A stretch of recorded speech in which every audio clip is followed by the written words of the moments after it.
नमस्कार. यतो धर्म स्ततो जय. आज प्रबोधिनी एकादशी, देवउठी एकादशी. आपण आपल्या चिंतनाची सुरुवात देवशयनी एकादशीपासून सुरुवात केली होती. म्हणजेच आजपासून चातुर्मास 4 महिन्यापूर्वी आणि त्यामध्ये एक अधिक मास आला म्हणजे पंचम मास, आणि तेव्हापासून आपण आपले ऋषीमुनींनी जे उत्सव दिलेले आहेत त्या उत्सवामागील हेतू, त्या उत्सवामागील खरी समजण्याचा आपण प्रयत्न करीत आहोत. देवशयनी एकादशीमध्ये आपण ज्यावेळेस विचार केला त्यावेळेस असं विचार केला होता की आपल्या संस्कृतीने, आपल्या ऋषीमुनींनी एक वेगळी आगळीवेगळी कल्पना दिली आहे की भगवंत झोपले. देवशयनी म्हणजे देव झोपले, आणि देव झोपले म्हणजे नेमकं त्याच्या मागे त्यांचा अर्थ काय आहे, त्यांना काय सांगायचं होतं हे आपण समजून घेण्याचा प्रयत्न केला होता. आणि त्यानुसार जसं एखादा म्हणजे चांगला मुलगा, समर्थ मुलगा असेल, त्यांचे आई वडील त्या मुलावरती आपल्या कार्याचा कार्यभार किंवा आपल्या कामाचा संपूर्ण कार्यभार त्यांच्यावरती सोपून निश्चिंत होतात, म्हणजेच आरामात ते झोपतात आणि संपूर्ण जबाबदारी मुलांवरती सोपवलेली असते. त्यासारखं भगवंताने, देवाने आपल्या मुलांवरती म्हणजे आपल्यावरती एक विशिष्ट जबाबदारी सोपवली, आणि विशिष्ट जबाबदारी सोपून ते निवांतपणे झोपले होते. त्यांचा विश्वास होता की माझा मुलगा जे आहे ते माझा मुलगा व्यवस्थित काम करेल, आणि त्याच्या वडिलाची जी काही जबाबदारी आहे ती जबाबदारी ती तंतोतंतपणे पाळेल. या भूमिकेतून आपल्याला हे 4 महिन्यात आपल्या ऋषीमुनींनी जागृत करण्यासाठी मनानं, बुद्धीनं, विचारानं, शक्तीनं, आणि ह्याच्याद्वारे आपण ज्यावेळेस जागृत होऊ त्यावेळेस विजय निश्चित आहे. आणि त्या भूमिकेतून एक वेगवेगळा बोध आपल्याला जो दिलेला होता तो बोध समजून घेण्याचा दिवस म्हणजेच प्रबोधिनी एकादशी. आणि ह्या प्रबोधिनी एकादशी दिवशी जे 4 महिन्यात आपण वेगवेगळे भाव समजून घेतले, आणि त्यावेळेस आपल्या ऋषीमुनींनी आणि यात जे नमूद केलेलं आहे, उत्तिष्ठ उत्तिष्ठ गोविंद, उत्तिष्ठ गरुडध्वज, उत्तिष्ठ कमलकांत, त्रैलोक्य मंगल कुरु. हे गोविंद, हे कमलकांत, हे गरुडध्वज, तुम्ही उठा आणि त्रिलोकाला जागृत करा. म्हणजे हे जे सांगितलेलं आहे, भगवंत त्रिलोकात उठून भगवंताने जागृत करावं, हा जो भाग सांगितलेला आहे तो भाग खरोखरीच भगवंताने कोणाला जागृत करावं आणि कोणी जागृत व्हावं हा भाग महत्वाचा आहे. कारण आपण जर बघितलं तर मी झोपलेलो आहे का जागृत आहे हा आपण स्वतः विचार करण्यासारखा आहे. मी जागृत असेल तर कोणत्या बाबतीत जागृत आहे? पद, पैसा, प्रतिष्ठा म्हणजे भौतिक सुबत्तता जिथं मिळत असेल तिथं माणूस अतिशय जागृत आहे. त्यामुळे अगदी बारीक सारीक गोष्टीचा तो विचार करतो. परंतु कृतज्ञता, भाव, श्रद्धा, भगवंताबद्दल, राष्ट्राबद्दल, देशाबद्दल ह्याच्याबद्दल जे कृतज्ञता भाव आहे, किंवा नंतर म्हणजे त्याचं कर्तव्याबाबत मी जागृत आहे का, मला हे जीवन मिळालेलं आहे त्या जीवनाबद्दल मी जागृत आहे का, माझं जीवन कोण चालवतं ह्याच्याबद्दल मी जागृत आहे का, ह्या दृष्टिकोनातून आपल्या संस्कृतीने हे संपूर्ण चातुर्मास दिला. आणि चातुर्मासमध्ये एक जण म्हणजे संपूर्ण आपण जर जोडत गेलो प्रत्येक उत्सव, तर त्या प्रत्येक उत्सवामधून एक आपल्याला मग शिकायला मिळतं. सुरुवातीला ते गुरुपौर्णिमा, नंतर नागपंचमी, तदनंतर मग गणेश म्हणजे गणपती पूजा म्हणजे बुद्धीची देवता झाल्यानंतर अगोदर अष्टमी कृष्णाचं, तदनंतर मग गणपतीचं झाल्यानंतर मग पितृ पक्ष 15वडा म्हणजे जे गेलेले आहेत, जे दिसत नाही त्यांच्यावरती विश्वास ठेवणं, त्यांच्याबद्दल कृतज्ञता व्यक्त करणं. तदनंतर शक्तीपूजन म्हणजे नवरात्रमध्ये 3 म्हणजे महाकाली, महासरस्वती आणि महालक्ष्मी याची पूजा केल्यानंतर विजय निश्चित आहे. आणि तो विजय आपल्याला मिळवण्यासाठी विजयादशमीचा उत्सव, विजयादशमी झाल्यानंतर मग जागृती, मी खरोखर जागृत व्हायचं असेल तर मग त्यासाठी कोजागिरी पौर्णिमा, आणि कोजागिरी पौर्णिमा झाल्यानंतर मग दिवाळीचा पर्व, दीपोत्सव पर्व. आणि दीपोत्सव पर्वामध्ये पुन्हा नंतर म्हणजे रिव्हिजन व्हावे ह्या दृष्टिकोनातून बारस म्हणजे जे वसुबारस नंतर धनत्रयोदशी नंतर मग नरक चतुर्दशी आणि तदनंतर मग दीपोत्सवी पूजन, नंतर नवीन वर्ष संकल्प कार्तिक, नंतर नवीन वर्षाची सुरुवात, नंतर भाऊबीज आणि तदनंतर 11व्या दिवशी म्हणजेच एकादशीला कार्तिकी एकादशी, देवउठी एकादशी, प्रबोधिनी एकादशी. ह्या सगळ्या ह्याच्यामधनं मी जागृत झालो का? कारण मला प्रथम मी आज आता या क्षणाला मी झोपलेलो आहे का जागृत आहे? तर मी समजा झोपलो, आपण जनरली प्रथम माणूस जर झोपलेला असेल तर त्याला उठणं आवश्यक आहे आणि ते उठला असेल तर उठून तो बसतो, म्हणजे बसल्यानंतर मग तो चालू लागतो, चालल्यानंतर पळणं आणि पळल्यानंतर मग ते विचारानं जिवंत होणं. आता हे जी झोपणं उठणं म्हणजे झोपलेला नंतर त्यातून उठणं बसणं चालणं पळणं आणि हे कशा बाबतीत? तर विचार, ज्ञान, कर्म आणि भक्ती ह्या चारही बाबतीत मी विचारानं जागृत झालो का? फक्त भौतिक विचारापुरतच, फक्त स्वार्थी विचारापुरतच, फक्त सेल्फ सेंटर्ड विचारापुरतच मी आहे का? फक्त भोगवादी विचारापुरताच मी मर्यादित विचार करतो का? हे विचार मी करून त्यासाठी त्या विचार जर दुय्यम असेल तर प्राथमिक विचार कोणता आहे? त्यासाठी ज्ञान असावं लागतं. ज्ञान म्हणजे एज्युकेशन किंवा आता जे काही शैक्षणिक ज्ञान आहे ते ज्ञान नव्हे, तर आपल्या संस्कृतीने जे लाईफ ओरिएंटेड जीवन विषयक जे काही ज्ञान दिलेलं आहे ते ज्ञान, आणि ते ज्ञानची समज निर्माण होण्यासाठी कर्म आवश्यक आहे. आणि कर्म मी ज्ञान आणि कर्म मिळवलं की तदनंतर ती भक्तीमध्ये रूपांतर होते. भक्ती म्हणजे आज आपण समजतो फक्त दिवा लावणं, उदबत्ती लावणं किंवा नंतर व्रत वाचले करणं किंवा देवळात जाणं म्हणजे तो भक्त नव्हे, तर एक भक्ती ही एक वृत्ती आहे आणि वृत्ती ही भक्ती आहे. आणि त्या दृष्टिकोनाने माझी वृत्ती निर्माण झाली का? जर मला माझी वृत्ती निर्माण व्हायची असेल तर ते कृती करणं आवश्यक आहे, म्हणजे कर्म आवश्यक आहे. कर्म करायचं असेल तर मी कोणत्या प्रकारचं कर्म करायला पाहिजे त्यासाठी ज्ञान आवश्यक आहे, आणि ज्ञान योग्य आहे की नाही त्यासाठी मला विचार मिळणं आवश्यक आहे. आणि ते विचार मला ज्यावेळेस म्हणजे आपल्या चातुर्मास मधून मिळाले आणि त्या अर्थानं आपण हे सगळं घेतलं. आता आजची स्थिती जी आहे, आजची स्थिती आहे माणूस झोपलेला तर आहेच, पण ते झोपला असताना त्या ह्याच्यामध्ये प्रत्यक्षात तो जागा झालेला आहे हे दाखवण्यात तो हुशार आहे. आणि त्या अर्थाने तो संपूर्ण दाखवत असतो की मी जागा आहे, परंतु नेमका तो जागा कशात आहे, कोणत्या बाबतीत आहे ह्याच्याबद्दलच त्याला माहित नाहीये. म्हणून जे म्हणतो की hypocrisy the name is civilization. आपण सुधारणावादीच्या बऱ्याच गोष्टी म्हणतो आहोत, पण ते एक दंभ आहे. कारण जर खरोखरीच माणूस सुधारला असला तर हे समाजामध्ये ते विविध आणि विरोधाभास जे दिसून येतो तो विरोधाभास दिसून आला असता. हे समाजामध्ये एक वैमनस्य दिसून येतं, एक नैराश्य दिसून येतं, ते दिसून आलं नसतं. संपूर्ण माणूस असेल ना तेजोहीन झालेला आहे, तर तेजवंत होण्यासाठी ह्या ज्या गोष्टी आहेत, तर दंभ निघाला तर त्या सगळ्या गोष्टी यायला पाहिजे. आणि यातून बाहेर पडणं म्हणजेच हे प्रबोधिनी. आणि प्रबोधिनी एकादशी दिवशी जे आपण म्हणतो आहोत की आज आपण सिव्हिलायझेशन आपण म्हणतो आहोत, पण सिव्हिलायझेशन किंवा नंतर मग फास्ट युगामध्ये जे आता गॅझेट किंवा नंतर मग मोबाईल किंवा बाकी यंत्र आणि बाकी तंत्राने प्रगती केलेली आहे. आपल्याला वाटतं की आता मशीन जे आहे ते मशीन माणसासारखं विचार करतं आणि म्हणजे इंटेलिजंट आर्टिफिशियल इंटेलिजन्स हे एक भयावह ते रूप धारण करत आहे. म्हणजे जे एक जे ठराविक जे आर्टिफिशियल इंटेलिजन्स आहे किंवा जे गॅझेट आहे ते पण माणसाला पाठीमागे पाडून माणसासारखा विचार करू लागलेला आहे असं माणूस विचार करतो आहे. ते काही क्षमतेपर्यंत खरं पण आहे, परंतु माणूस आज माणसासारखा विचार न करता मशीन सारखा विचार करू लागलेला आहे. आणि माणूसच मशीन सारखा विचार करत असल्यामुळे त्यांना वाटतं की मशीन माणसासारखा विचार करत आहे.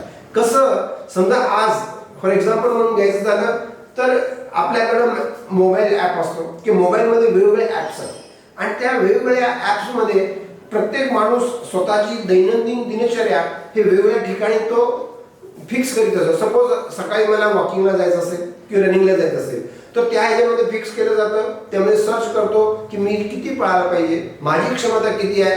त्यावेळेस ते गॅझेट त्याला बघून ते सांगते तुझी क्षमता इतकी आहे, तू रोजची 5000 पावलं चालायला पाहिजेस, तुझी क्षमता इतकीच आहे. मग ते त्याच्या डोक्यात फिट होते की रोजची मी 5000 पावलं चालली चाललो की माझी क्षमता संपते.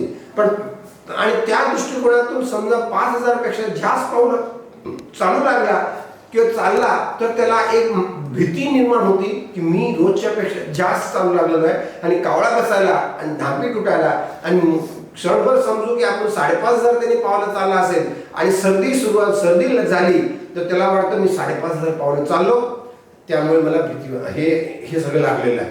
म्हणजे एक न कळत भीती जी निर्माण झाली ते कशामुळं तर मी त्या यंत्रावरती पूर्ण विश्वास ठेवला की यंत्रांनी माझ्या शरीराचा ताबा घेतलेला आहे आणि शरीरामध्ये जे काय आहे ते यंत्रवत त्याप्रमाणे चालत आहे.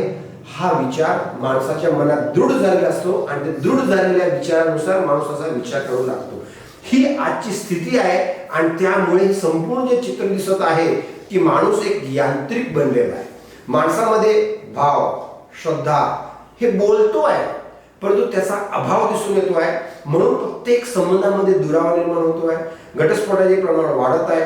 भाऊ भावाजवळ येणं भाऊ बहिणीचं प्रेम जे आहे त्यामध्ये लुप्तता येऊ लागलेलं आहे. इव्हन मुलाचं जे आई आहे आई मुलांच्या पालन पोषण करायला कमी महत्व दिलं जातं आणि त्याच्या ते बाकी दुसऱ्या ज्या ऍक्टिव्हिटीज आहेत त्याला ते प्राधान्य दिलं जातं. हे कशामुळे व्हायला आहे तर एक प्रकारची जडता जी निर्माण झालेली आहे विचारामध्ये आणि परिस्थितीमध्ये जे विचार आणि ज्ञानामध्ये जे जडता निर्माण झाली आहे त्यातून मला जर बाहेर पडायचं असेल तर त्यासाठी प्रबोधिनी एकादशी. हा प्रबोधिनी एकादशीचा दुसरा एक आणखी भाग जो आहे की मी जे काय आहे आपण जागृत झालो असेल तर मानसिक बौद्धिक आणि आत्मिक ह्याच्या विकासामध्ये मी जागृत झालो का. मगाशी जसं सांगितलं की विकास मला करायचा आहे कोणत्या बाबतीत तर मानसिक बौद्धिक आणि आत्मिक.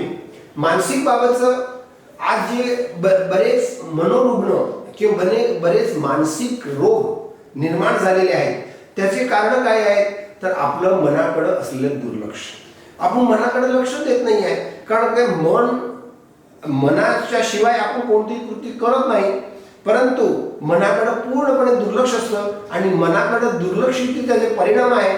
त्याचं परिणाम म्हणजे ते मनोरुग्णता आणि बौद्धिक अपरिपक्वता. बौद्धिक परिपक्वता आणि अपरिपक्वता.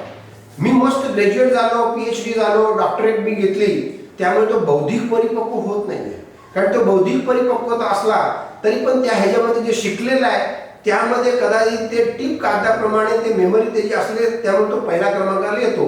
परंतु जे काय पहिल्या क्रमांकात आलेले असतात ते देखील आत्महत्या समाजामध्ये करतात हे आपल्याला दिसून येतं. हे का घडतं तर त्याची जी कारणं आहेत ते बौद्धिकरित्या तो परिपक्व झालेला नसतो. जे प्रोटेक्टर आहेत ते सुसाईड करतात. जे खरोखरी काही लोक ज्यांना आदर्श मानतात जे नंतर मोटिवेशन करतात जे बाकी प्रबोधन करतात जे ठराविक वेगवेगळ्या ठिकाणी प्रवचन करतात त्यांनी आत्महत्या करावी. हा पूर्णपणे एक प्रकारचा विरोधाभास आहे. जर बौद्धिकदृष्ट्या ते श्रेष्ठ असेल बौद्धिकदृष्ट्या जर ते परिपक्व असेल तर आत्महत्या त्यांना करणं ते विचारच येणार नाही आहे. हा जो भाग आहे ना त्या दृष्टिकोनातून बौद्धिक अपरिपक्वता हा जो भाग आहे त्यामध्ये मला विकास म्हणजे बौद्धिक परिपक्वतेकडे मला जायचं असेल तर हे जे निसर्ग तत्व आहे नेचर्स लॉ आहे लॉ ऑफ नेचर आहे ते मी व्यवस्थित बुद्धिपूर्वक आणि ज्ञानाने समजून घेतलो तर माझी बौद्धिक परिपक्वता निर्माण होईल. त्याशिवाय बौद्धिक मी परिपक्व होऊ शकत नाही कारण बुद्धी हे निसर्ग तत्व आहे आणि निसर्ग तत्व मी ज्यावेळेस निसर्ग तत्वाशी जोडेल त्यावेळेसच त्यामध्ये परिपक्वता येईल आणि त्यामध्ये खरा रंग निर्माण होईल. म्हणजे खरा त्यातलं जे तत्व आहे ते आपल्याला समजू लागेल. जसं कोळशाचा कलर काळा आहे ते आपण कितीही घासलो कितीही साबण लावलं तरी त्याचा कलर बदलत नाही परंतु त्या कोळशाला मी जर अग्नीत टाकलो तर लगेच त्याचा रंग बदलतो. ते काळ्यापासून लगेच त्याचा लाल रंग होतो. त्या मूळ जो कलर असतो ते अग्नीचा कलर त्याच्यामध्ये परिवर्तित म्हणजे लाल कलरचा होतो. त्यासारखं जे ज्यातून निर्माण झालेलं आहे त्यामध्ये पुन्हा आपण परावर्तित केलं तर ऑटोमॅटिकली त्याचा कलर मूळ कलर येतो. त्यासारखं माझं मन बुद्धी आणि आत्मिक हे जे आहे हे कशातून आलेलं आहे निसर्ग म्हणून. हे निसर्गातून जर आलेलं असेल तर मी ते निसर्गाचा भाग आहे आणि ते निसर्गाचा भाग असेल तर निसर्गापासून मी अलिप्त राहू शकत नाही आणि अलिप्त जर मी राहिलो नाही तर ते मूळ भागामध्ये आणि मूळ रंगामध्ये रंगवण्यासाठी कुठं त्याला समर्पित करायचा का कुठं त्याला जोडायचं ह्याचा बोध निर्माण करणं म्हणजेच प्रबोधिनी एकादशी. कारण आज आपण समाजामध्ये सगळ्या ठिकाणी पाहतो आहोत, माणसं भरपूर चालतात, भरपूर पळतात, पण कुठंच पोचत नाहीये. भरपूर बघतात, पाहतो भरपूर, पण त्याला दृष्टी नाहीये. कारण त्याला डोळे पाहतात ते दृश्य, डोळे पाहतात ते दृश्य, आणि हृदयातून जे जाणवतं ते दर्शन. आपण कुठल्याही तीर्थस्थानी जातो, कुठल्याही देवळात जातो आणि भगवंताने मला दर्शन दिलं असं आपण म्हणतो, भगवंताचं मी दर्शन घेतलं असं पण म्हणतो. पण भगवंताचं दर्शन डोळ्यानं होऊ शकत नाही. डोळ्यानं ते कदाचित दृश्य असेल, ती जी मूर्ती असेल ती सुंदर असेल, आकर्षक असेल, मला भावणारी असेल, आवडणारी असेल, तर ते दृश्य, ती मूर्ती मला आवडेल, पण ते दर्शन होऊ शकत नाही. कारण जर दर्शन करायचं असेल तर हृदयातून ते करावं लागतं, आणि जर हृदयातून मी दर्शन घ्यायचं असेल तर माझं जे हृदय आहे ते चालवतो कोण? सर्वश चाहम हृदय सन्निविष्टो. फक्त आपण बोलतो की भगवंत माझं हृदय चालवतो, इतकं बोलण्यापुरतं मर्यादित नाही आहे, पण ते जोपर्यंत कृती म्हणजे समजमध्ये उतरत नाही तोपर्यंत त्यामध्ये ते भगवंताचं त्या मूर्तीत भगवंत मला दिसणार नाही, मूर्तीत दगडात ती शक्ती मला दिसणार नाही. ह्या दृष्टिकोनातून, कारण जे लोक मानत नाही ते मूर्तीला दगडच म्हणतात, पण जे मानतात त्या मूर्तीमध्ये भगवंत पाहतात. जर त्या मूर्तीमध्ये मी भगवंत पाहत असेल तर माझं हृदय तसं विचारानं मुग्ध आणि भावानं ओलं असायला पाहिजे. आणि जोपर्यंत ते भावानं ओलं होणार नाही आणि श्रद्धानं भरलेलं नसणार आहे तोपर्यंत माझं ते दर्शन ठरणार नाही. आणि त्या ह्याच्यामध्ये हृदयातून जाणणारे ते दर्शन आणि भाव, कृतज्ञता, श्रद्धा, आणि ह्या अभावाने हे सगळे आज आपण जीवनामध्ये पाहतोय. प्रत्येक माणसं किती पाळतात, पळत असताना त्यामध्ये भाव, कृतज्ञता आणि श्रद्धेचा अभाव असतो, आणि त्या अभावापोटी जीवनाचं पण दर्शन होत नाहीये. आज आपण जीवनाचं दर्शन करण्याचा प्रयत्न करत नाही, आणि संपूर्ण जगामध्ये जे आहे ते पाहतो आणि दर्शन घेतो असं म्हणतो आहे. म्हणजे या सगळ्यातून म्हणजे आता हिपोक्रेसी इज द नेम, दाय नेम इज सिव्हिलायझेशन.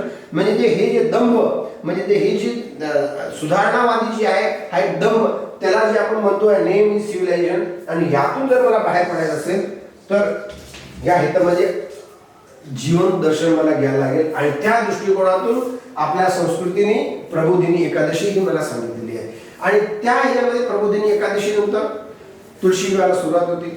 तुळशी विवाह जी सुरुवात होती त्यामध्ये एक कथा आपल्याला सांगितलेली आहे. आणि ती कथा जी आहे की जालंधर राजा होता, त्याची पत्नी वृंदा, आणि ती जी वृंदा होती त्याची पत्नी वृंदा, आणि तिच्या पतिव्रत्याच्या आधारे किंवा म्हणजे त्याच्या ताकदीनं ते सगळ्यांना त्रास देत होता आणि त्रास देता होता. आणि त्याचं त्या जलंधर राजाचं जोपर्यंत त्या पत्नीचं वृंदाचं जोपर्यंत पातिव्रत्य खंडित होत नाही तोपर्यंत त्या राजाला मृत्यू येणार नाही.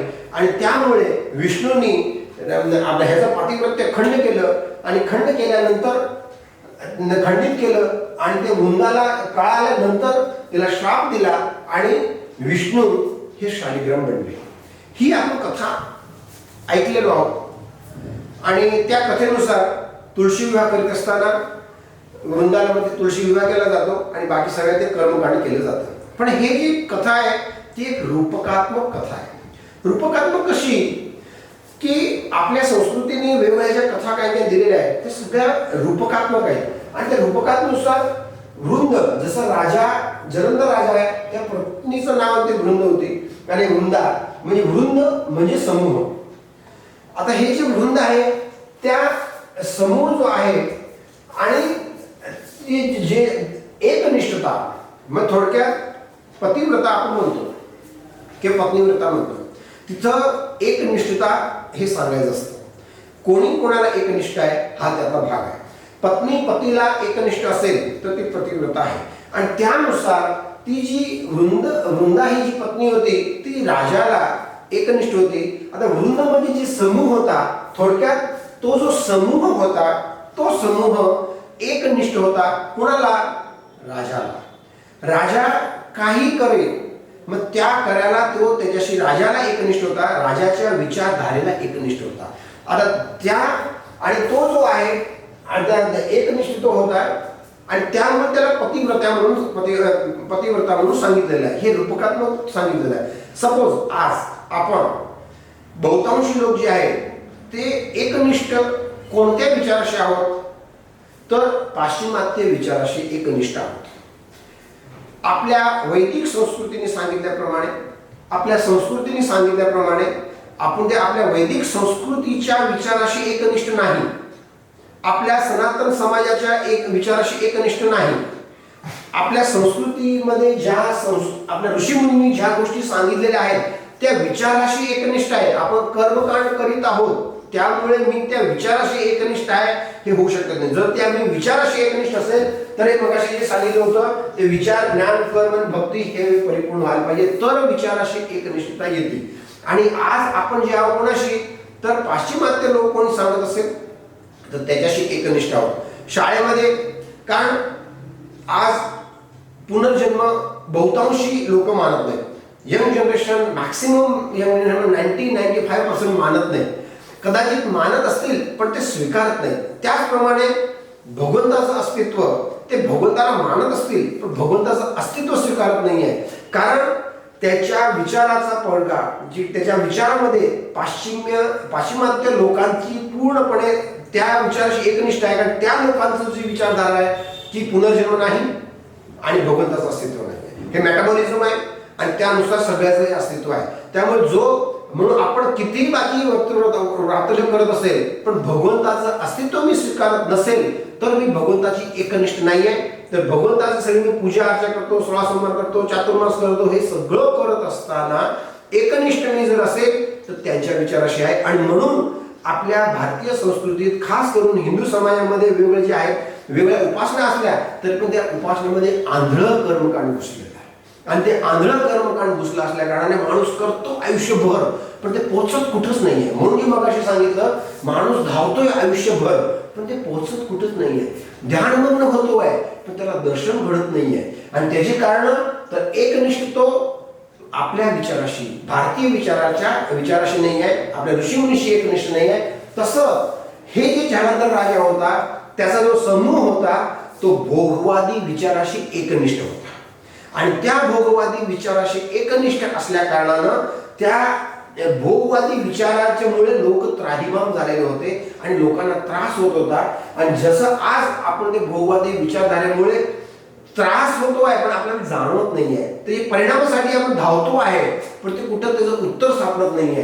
त्यासारखं आपण आता ते जे संपूर्ण समूह होता तो त्या भोगवादी विचाराशी आणि तत्कालीन त्या विचाराशी एकनिष्ठ होता. आणि त्या एकनिष्ठ विचाराच्या माध्यमातून ते लोकांवरती वेगवेगळ्या प्रकारे त्रास देत होते. आणि त्यामध्ये एक्सप्लॉयटेशन जे सगळं मॅक्सिमम होत होतं ते होत होता.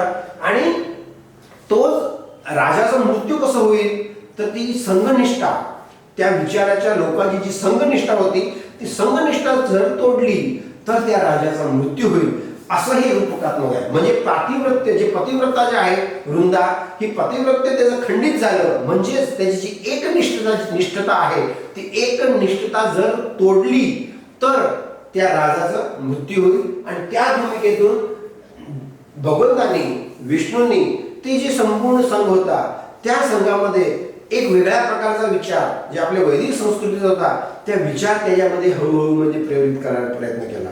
आणि त्या विचारामध्ये ती जो एकनिष्ठ लोक होती ते हळूहळू मग ते तिथून नंतर मग सरकून भगवंताशी जोडली गेली. आणि ते जोडली गेली त्यामुळे त्या राजाचा मृत्यू झाला कारण तो एकटा पडला. आणि संपूर्ण सगळेजण इथं आली आणि संघनिष्ठा तोडली म्हणजेच पातिव्रत्य खंडित झालं. आणि त्यामुळे मृत्यू झाला म्हणजे त्याची एकनिष्ठता कमी झाली, संघनिष्ठता तोडली म्हणजे त्याचं प्रतिबंध खंडित गेली.